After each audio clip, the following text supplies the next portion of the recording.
My name is Loyford Kebara, County Commissioner Nakuru.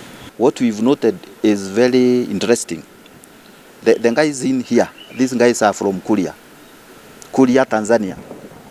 The 4 or 5 of them, but with accomplices in between here, and one of them is an ex-convict who was released from JK prison here in Nakuru.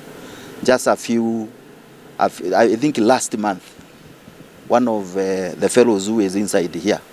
So we'll get even more information from them that will take us to another level if they have more people that they have been operating with. For those that have lost their lives, because it is very painful from the scenes that we visited, we want to pass our condolences to the families and assure them that we will check and see how best we can assist them at various stages as they do rest their people, because it is not their wish, and the fire alarm is not the fire alarm. People might say it belongs to us.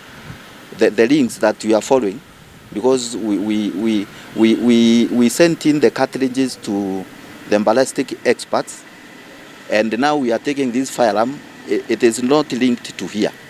It is linked to elsewhere, which in due course we will be able to know from where, and finally we will check on to where this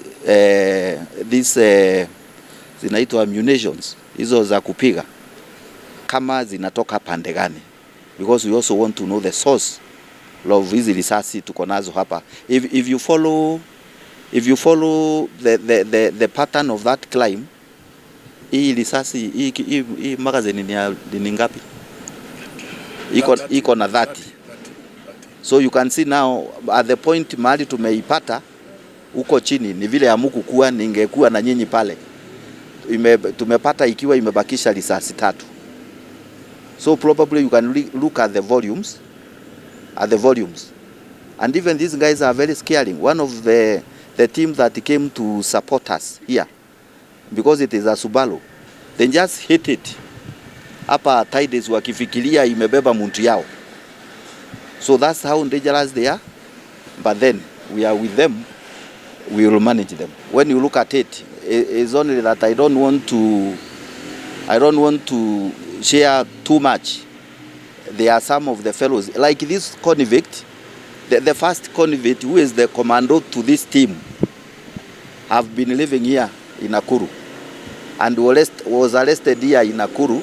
I think he had some wildlife trophies or something, and arrested. So historia yake inaonyesha tu Nakuru hapa, meaning is part and parcel of the team. Of course he has recruited others from other areas. It is a team again that seems like could have brought in some fellows from other areas like Nairobi to come and support them in their operation, because we don't know the numbers.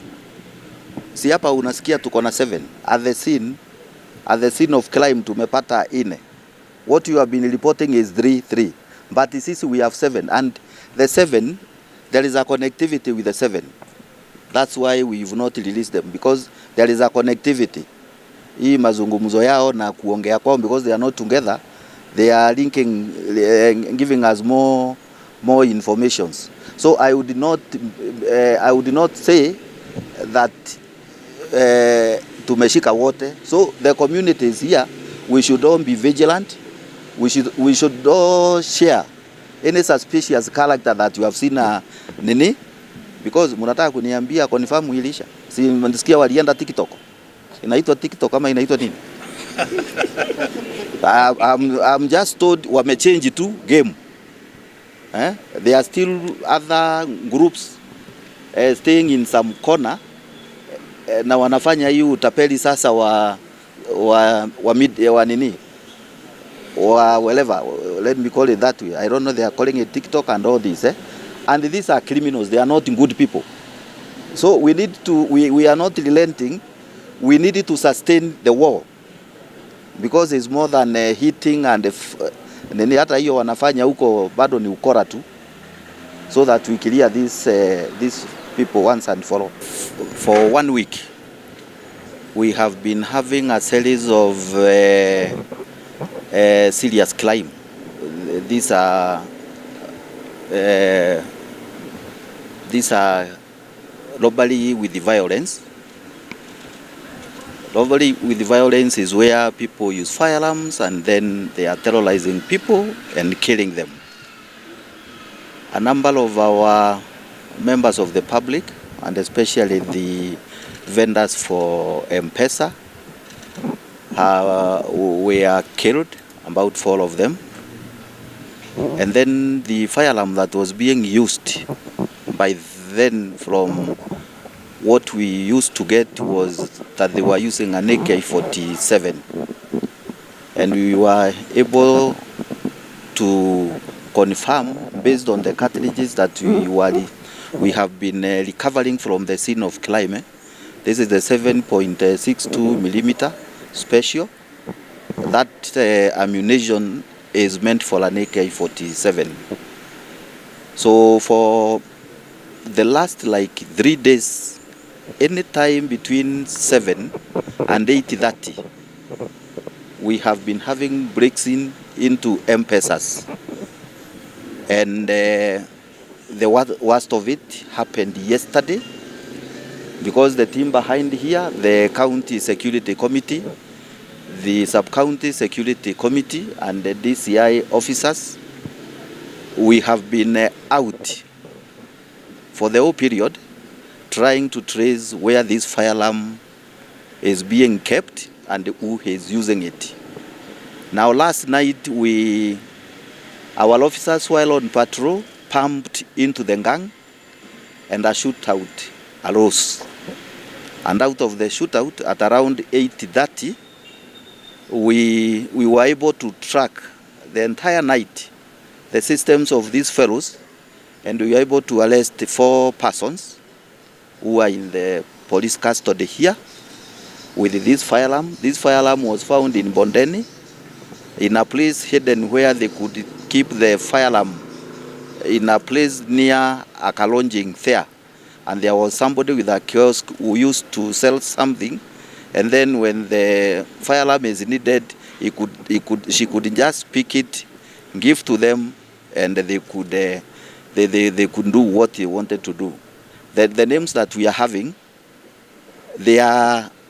when we learn their telephone numbers, the ones that they were using, because in total we had arrested 3 earlier who are in the police station, and these 4, so the total comes to 7. The phones, when you link them, they lead you to Pakawa, they lead you to Pipeline, they lead you to Ndegendimu, they lead you to Solio, and they converge to a lodging here called Umoja. Umoja is a lodging that is just next to the Tide is here, and this is where these guys were lapped together, and we have now the firearm, the one that you have seen here. The journey yesterday was not the best, because we had the exchange of fire with our police officers, and in the process some were injured, but luckily we have gotten the firearm.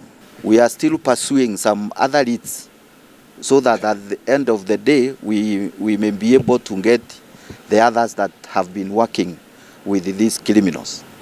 So that is it, and I think moving forward, that kind of wave of crime will not be seen here in Nakuru.